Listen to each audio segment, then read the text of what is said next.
Hello radiance, स्वागत है आप सभी का एक बार फिर से हमारे इस यूट्यूब चैनल पर। जैसा कि हम जान रहे हैं कि हम ज्योग्राफी के क्लास 6 के जो चैप्टर्स हैं उसे हम इस वीडियो के माध्यम से कवर कर रहे हैं। आज ये जो हमारा वीडियो है वो टोटली एक डिफरेंट टॉपिक के ऊपर बेस्ड होगा, जिसका टॉपिक होगा हमारा एटमॉस्फेयर। ओके, ठीक है। इसके बाद हमारे जो टॉपिक्स होंगे biosphere. As we know that this chapter is totally divided into 4 different sections, that is lithosphere, hydrosphere, atmosphere and biosphere.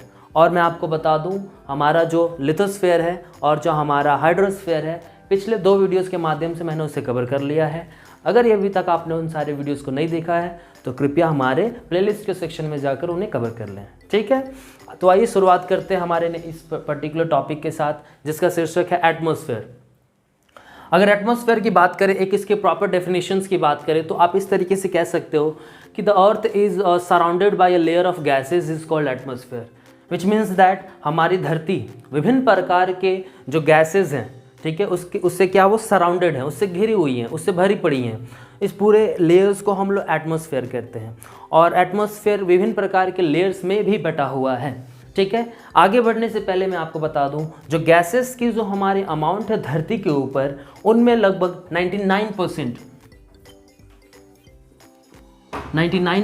आपको क्लीन एंड ड्राई एयर मिलेगा। क्लीन एंड ड्राई एयर मिलेगा। और ये भी हमारे जो सेक्शंस हैं 2 पार्ट्स में टूटे हुए हैं, बटे हुए हैं। मैं अभी 1% की बात नहीं कर रहा हूँ। 99% ऑफ जो हमारे एयर हैं वो 2 तरह के गैस हैं। पहला है हमारा नाइट्रोजन, जो धरती पर अराउंड 78% क्या है, अवेलेबल है, मौजूद है, जिसकी प्रेजेंस 78% है। दूसरा है हमारा ऑक्सीजन, जिसकी प्रेजेंस अराउंड आपको धरती के ऊपर 21% है, ठीक है। तो आप ये समझ सकते हो, जोड़ दो, 8 + 1 9 और 7 + 2 9 = 99%। तो बचे 1%, यानी अगर मैं 1% की बात करूं तो इस 1% में हम उसे क्लीन नहीं कह सकते, ठीक है। और जनरली ड्राई इसलिए नहीं कहते क्योंकि लिटिल बिट कुछ आपको मॉइस्चर के फॉर्म में भी होते हैं। तो हम लोग क्या कह सकते हैं, इसे 1% में आपके कार्बन डाइऑक्साइड हो गए, ठीक है। इसके बाद आपके आर्गन हो गए, या फिर डिफरेंट टाइप्स ऑफ गैसेज हो गए, कुछ भी, जैसा मीथेन हो गया, इथेन हो गया, एटसेट्रा। तो हमारे एटमॉस्फेयर में ये सब गैसेज आपको देखने को मिल जाएंगे।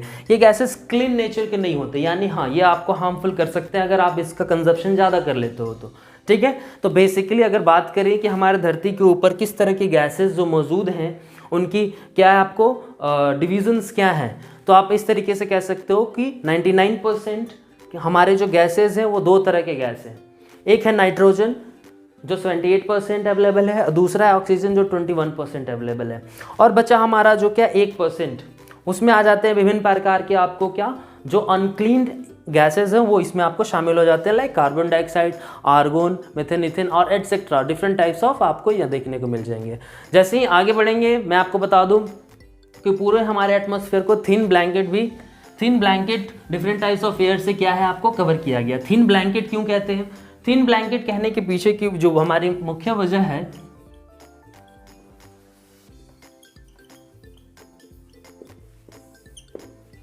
थिन ब्लैंकेट कहने की मुख्य वजह है क्योंकि ये बहुत सारे डिफरेंट टाइप्स ऑफ आपके जो गैसेज हैं,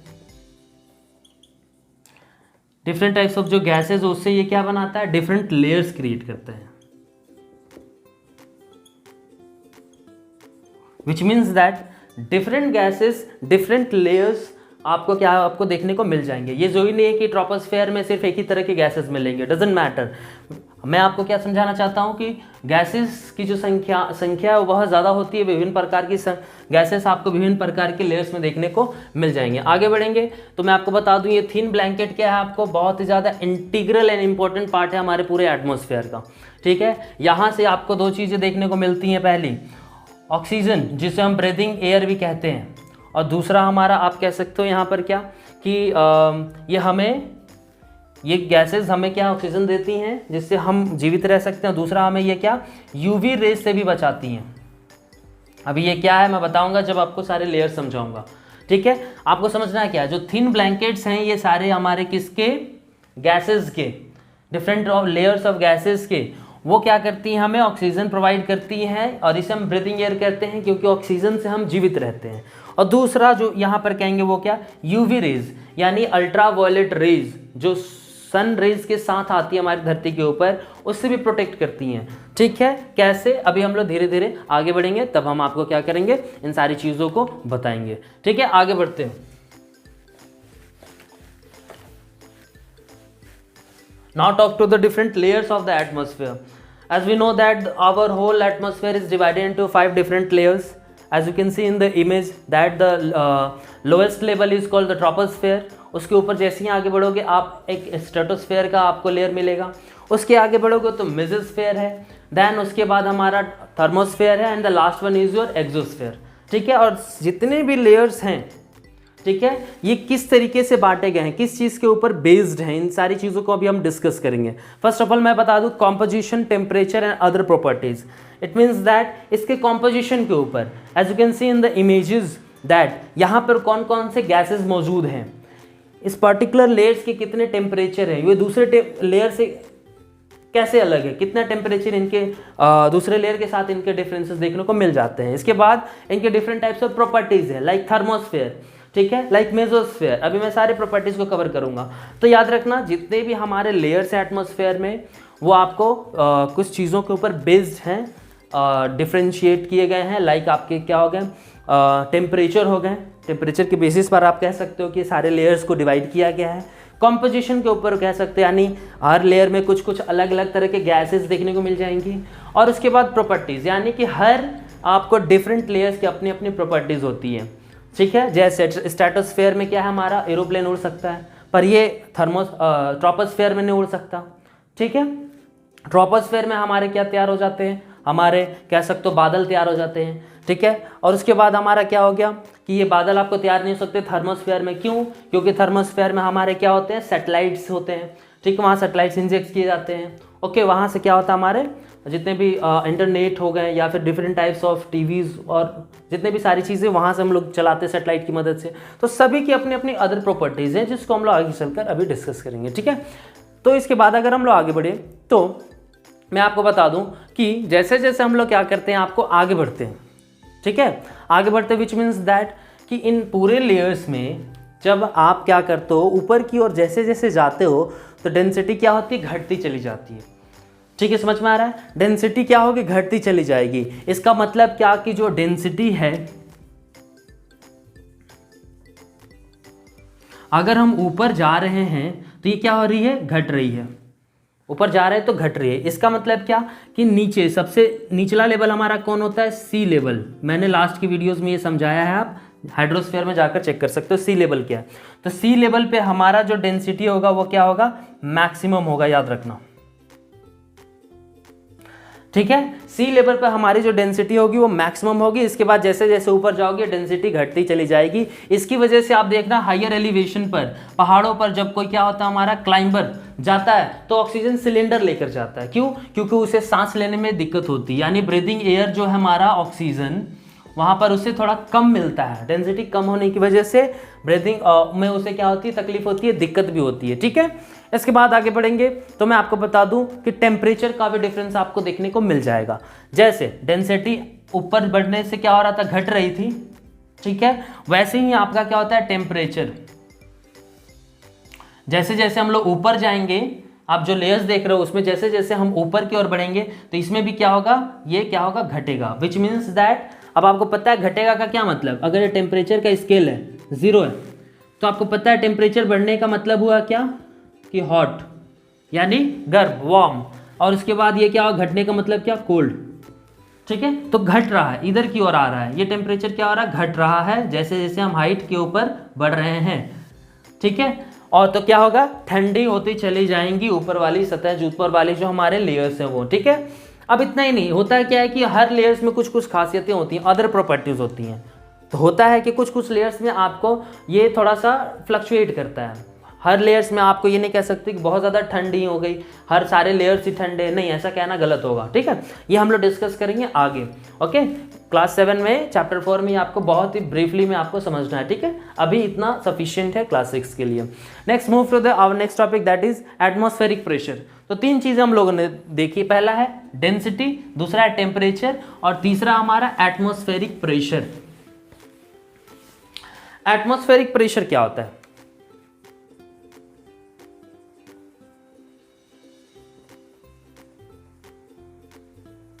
एटमॉस्फेरिक प्रेशर, तो एटमॉस्फेरिक प्रेशर याद रखना, ये धरती के अलग अलग ग्राउंड में क्या होता है, अलग अलग होता है। यानी दबाव, एटमॉस्फेयर का दबाव किसके ऊपर? आपको लैंड के ऊपर। अब ये लैंड हो सकता है, वाटर हो सकता है। यहाँ लैंड आपको देखने को मिलेगा, वाटर देखने को मिलेगा। मॉल्टन स्टेट में बहुत सारी चीज़ें मिलेंगी। मॉल्टन मतलब आपको कह सकते हो आप गीली, ठीक है, कीचड़ की तरह। तो इसका जो एटमॉस्फेरिक प्रेशर होता है वो अलग अलग सतह पर क्या होता है, हमारा अलग अलग होता है, ठीक है, समझ में आ गया। तो 3 चीज़ें अभी हम लोगों ने कवर की। पहला जो हमारा था क्या, वह यह कि डेंसिटी, दूसरा था हमारा टेम्परेचर और तीसरा हमारा ये, ओके।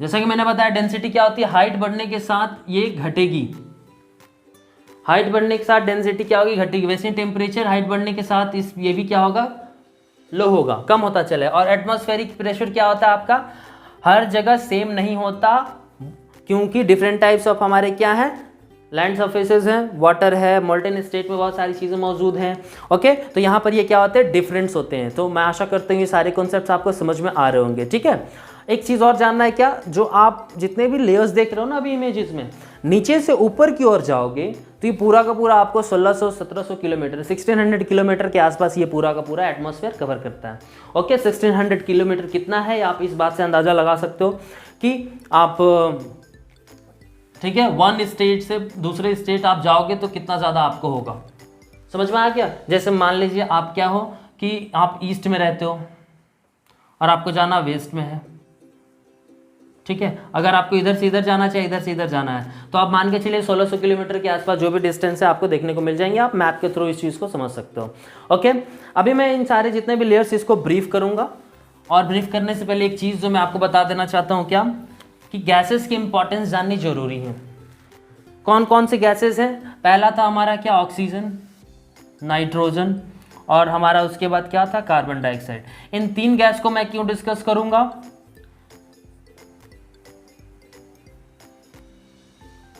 इंपॉर्टेंस का क्या मतलब समझ रहे हो कि इसकी क्या आवश्यकता पड़ती है, ठीक है, कितनी ज़्यादा मात्रा में हमारे धरती के ऊपर मौजूद है। तो पहले मैं ये बता दिया कि आपको धरती के ऊपर ऑक्सीजन अराउंड 21% अवेलेबल है, और ये नाइट्रोजन आपको 78% अवेलेबल है, और ये CO2 आपको लेस देन क्या है, आपको कह सकते हो 1% आपको धरती के ऊपर अवेलेबल है। इसकी इंपॉर्टेंस क्या है, तो ये सिंपल ऑक्सीजन हमारा ब्रीदिंग एयर होता है, breathing air which means that, जिससे क्या होता है, सर्वाइवल पॉसिबल है। सर्वाइवल किनका, सर्वाइवल आपका ह्यूमन बींग्स का, एंड उसके बाद एनिमल्स का भी, ठीक है, क्योंकि एनिमल्स भी ऑक्सीजन लेकर ही जीवित रहते हैं। अब एनिमल्स में आप चाहो तो डिफरेंशिएट कर सकते हो माइक्रो ऑर्गेनिज्म से, different layers of different types of animals आपको देखने को मिल जाएंगे। तो ऑक्सीजन क्यों इंपॉर्टेंट समझ में आ गया।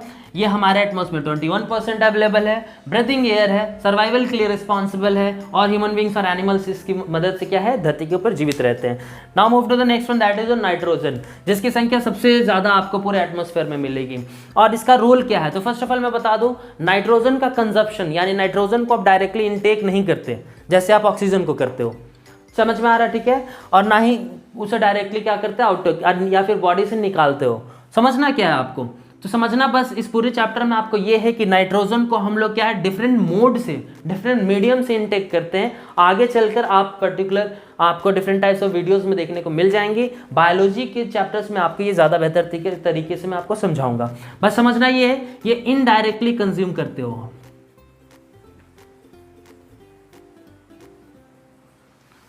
इनडायरेक्टली कंज्यूम करते हो, यानी ये कह सकते हो आप प्लांट्स से ह्यूमन बीइंग में कह सकते हो कि ये क्या होता है, मूव करता है, ठीक है, समझ में आ रहा है, ओके।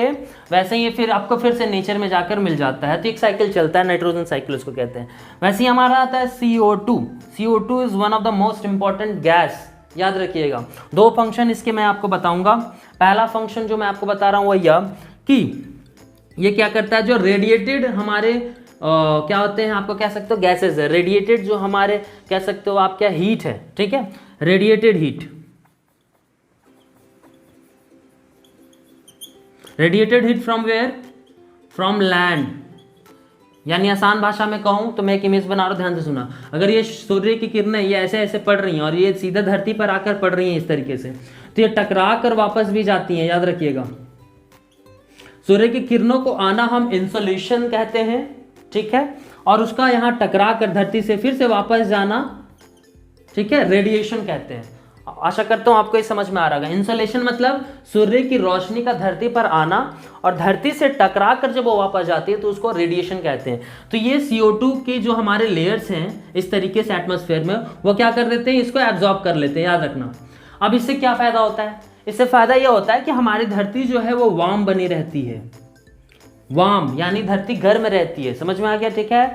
अगर मान लीजिए इस तरीके की चीज़ें नहीं होंगी, सूर्य की किरणें जो है वो प्रॉपर तरीके से धरती पर नहीं आएंगी, यानी इंसोलेशन रेट कम होगा और रेडिएशन रेट भी जाहिर सी बात है कम होगा, क्योंकि इंसोलेशन रेट कम है।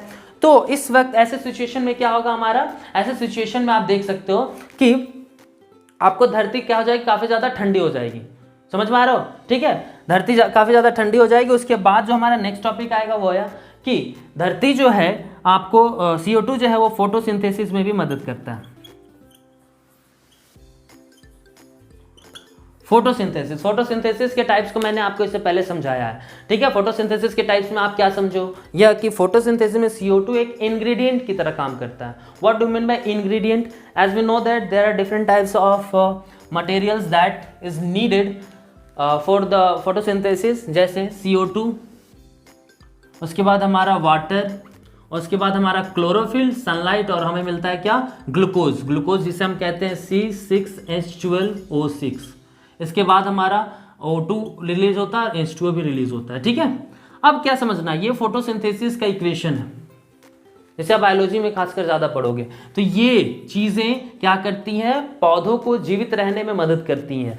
पौधे जीवित रहते हैं और अपनी ये प्रक्रिया फोटोसिंथेसिस की करते रहते हैं, तो ऑक्सीजन क्या है वो रिलीज करते रहते हैं और इस ऑक्सीजन की मदद से हम जीवित रहते हैं। तो ये एक आप कह सकते हो म्यूचुअल क्या है, आपका दोनों का अंडरस्टैंडिंग है, म्यूचुअल दोनों का क्या है, आपको पार्टिसिपेशन है, which means that human being भी पार्टिसिपेट कर रहा है और प्लांट्स भी पार्टिसिपेट कर रहे हैं, दोनों बोथ के सर्वाइवल को पॉसिबल बनाने के लिए। तो आशा करता हूँ ये तीनों गैसेज आपको समझ में आ गए होंगे। Now move to our next topic, that is your different layers of the atmosphere. Okay, as you see on the screen that there are 5 different layers of the atmosphere।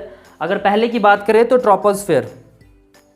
Troposphere की जब भी आप बात करोगे तो ट्रोपोस्फेयर में एक चीज़ जो आपको जाननी है वो यह कि ये सबसे लोएस्ट लेयर है, जैसे कि आप देख रहे हो, ठीक है। अगर धरती से इसकी थिकनेस आप मेज़र करो तो ये 13 किलोमीटर के आसपास आपको इसको मिलेगा, ठीक है। यानी कि धरती से कितनी ऊंचाई पर है, तो 13 किलोमीटर के आसपास, ये एवरेज में बात कर रहा हूँ, क्योंकि पोल पर जाओगे तो इसकी थिकनेस 8 किलोमीटर हो जाएगी और आप इक्वेटर पर जाओगे तो इसकी थिकनेस आपको 13 किलोमीटर देखने को मिलेगी, ठीक है।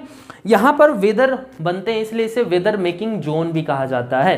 ट्रोपोस्फेयर के ऊपर हमारा क्या होता है, ट्रोपोस्पोज होता है, यानी एक लेयर होता है, उस लेयर को हम लोग क्या कहते हैं, ट्रोपोपोज। ट्रोपोपोज हमारा क्या है, वेदर मेकिंग जोन है। यहाँ पर बादल बनते हैं और यहीं से हमारी क्या होती है, बारिशें होती हैं, और इसलिए यहाँ पर क्या होता है, बहुत ज़्यादा टर्बुलेंस होता है, डिस्टर्बेंस होता है, इसलिए हमारे यहाँ पर एरोप्लेन्स नहीं उड़ते हैं, ठीक है। ये डेंजरस जोन है। डेंजरस जोन मतलब मैंने आपको बताया था, धरती के नीचे जितना रहोगे उतना ज़्यादा आपको डेंसिटी देखने को मिलेगी और ऊपर जितना जाओगे डेंसिटी कम होगी। इसका मतलब क्या कि ट्रोपोस्फेयर सबसे निचला लेयर है, तो जाहिर सी बात है बाकी लेयर के कंपैरिजन में यहाँ पर जो हमारा डेंसिटी है वो क्या होगी, कम होगी। समझ पा रहे हो? अगर हम लोग आगे बात करें तो टेम्परेचर और प्रेशर क्या होता है, हमारा हाइट के साथ बढ़ने के साथ फॉल होता है, यानी कि कम होता है, ठीक है। तो ये कुछ इन्फॉर्मेशन ट्रोपोस्फेयर से थे। Now move to the next one, that is stratosphere. Stratosphere की बात करेंगे तो it extends up to 50 kilometre. 50 kilometre समझ रहे हो, यानी 16 किलोमीटर जहाँ आपका ये कह सकते हो कि 18 किलोमीटर 20 किलोमीटर जहाँ ट्रोपोस्फेयर खत्म हो जा रहा है, उसके बाद ये एक्सटेंड करता है 50 किलोमीटर तक, ठीक है। समझ पा रहे हो? ओके।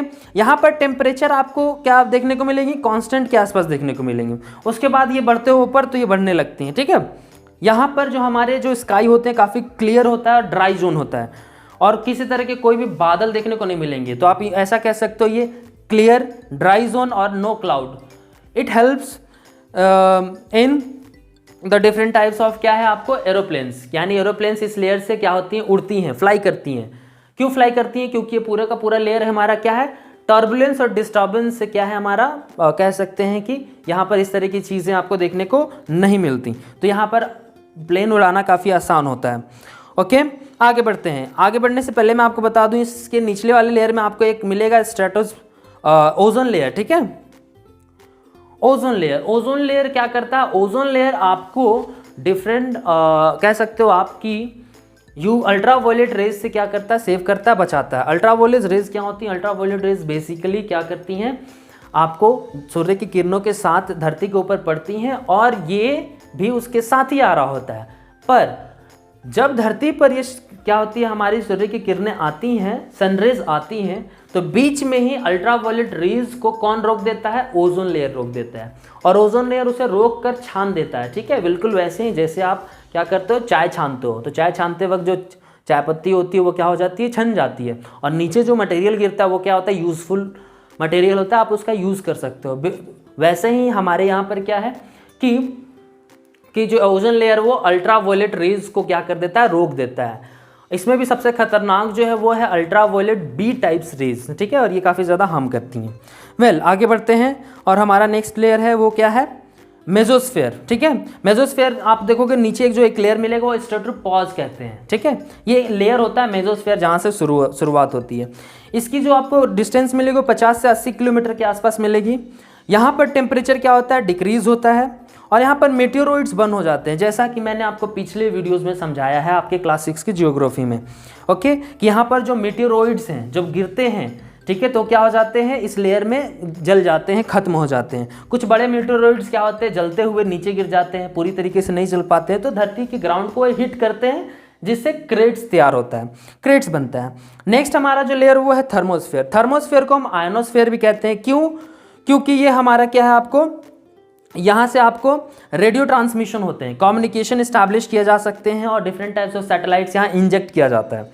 टेम्परेचर यहाँ क्या करता है, इंक्रीज करता है और ये लगभग 640 किलोमीटर के आसपास आपको देखने को इसकी डिस्टेंस, आपको हाइट देखने को मिलेगी। ओके, इसके बाद जो हमारा लास्ट है वो है exosphere. Exosphere upper most layer कहलाता है पूरे हमारे एटमॉस्फेयर का। यहाँ पर बहुत ज़्यादा गर्मी देखने को मिलेगी, 5500 डिग्री सेल्सियस आप यहाँ पर हीट देख सकते हो। यहाँ पर जो एयर होता है काफ़ी थिन होती है और वेरी लो डेंसिटी, बहुत ज़्यादा कम डेंसिटी यहाँ पर आपको देखने को मिलेगी। ठीक है, और इस लेयर में आपको हीलियम और हाइड्रोजन काफ़ी ज़्यादा देखने को मिलेंगे। समझ पा रहे हो? ठीक है, तो ये जो लेयर्स थे हमारे, कौन से लेयर्स थे, एटमॉस्फेयर के लेयर्स थे। पांचों लेयर्स के बारे में मैंने आपको कुछ कुछ ब्रीफ किया। ठीक है, और ये चैप्टर में इस पर्टिकुलर टॉपिक में इतना ही अभी आपको मेंशन है। इसके बाद एक और जानने से पहले मैं एक चीज़ बता दूं कि आपको एयर के मूवमेंट्स को बता देता हूं। ठीक है, जैसा कि आपके बुक में लिखा है कि एयर मूव्स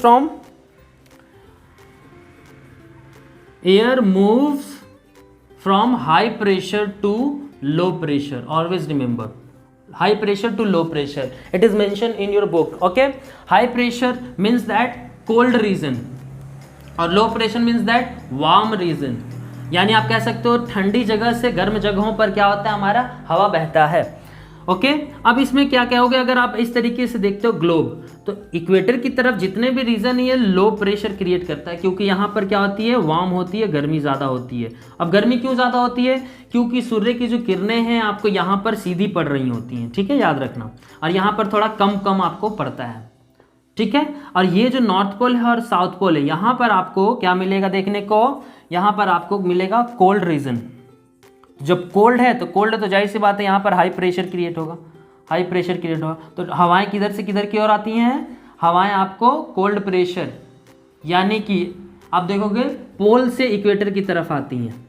समझ में आ गया, यानी कि हाई प्रेशर से लो प्रेशर की तरफ बढ़ रही हैं, हाई प्रेशर से लो प्रेशर की तरफ बढ़ रही हैं। क्यों? क्योंकि ये ठंडी जगह है, और ठंडी जगह क्यों है, क्योंकि सूर्य की किरणें यहाँ पर कम पड़ रही हैं। ओके, और ये क्या हमारा गर्म जगह है, क्योंकि सूर्य की किरणें बहुत ज़्यादा यहाँ पर पड़ रही हैं। ठीक है, तो ये हमारे कुछ आपको पर्टिकुलर कह सकते हैं एटमॉस्फेयर से related different types of concepts हैं जिसको हम लोगों ने इस वीडियो में कवर किया। नेक्स्ट हम लोग बायोस्फीयर के बारे में देख समझेंगे, यानी कि combination of different types of layers that is lithosphere, atmosphere and hydrosphere forms और lead in the formation of the biosphere. Okay.